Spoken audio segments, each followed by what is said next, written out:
Boa tarde, pessoal, tudo bem?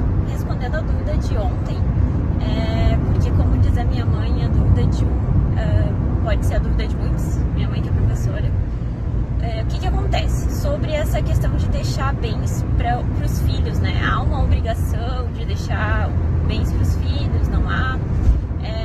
Isso depende da participação dessa pessoa, desse herdeiro na vida do pai. Na verdade, existe o que a gente chama de legítima. Então, na herança, 50% de todos os bens, eles são a legítima. Então, esse percentual da herança, ele não pode ser destinado para pessoas diferentes daquelas que a lei determina. No caso da existência de descendentes, né, eles são herdeiros necessários, então eles necessariamente vão fazer parte dessa legítima, que é os 50%. Claro que eles vão concorrer ali, talvez com um cônjuge, talvez com um companheiro, se existir na época desse falecimento.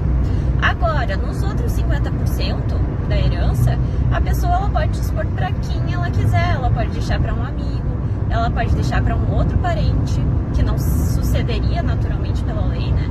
Ela pode, enfim, deixar para outra pessoa, tá? Só que esses 50% ela vai ter que preservar. Como que ela faz para deixar esses outros 50% para quem ela quiser? Por meio de testamento, tá? E aí a gente tem 3 formas de testamento. O que a gente recomenda?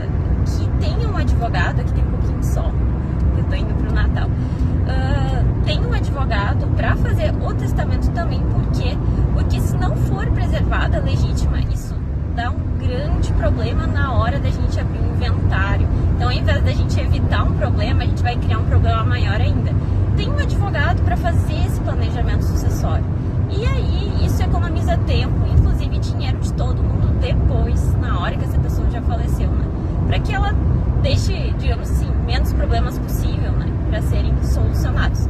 Então, os filhos, eles necessariamente herdam 50%, participam, né, desses 50%, conforme a quantidade de herdeiros que tiver.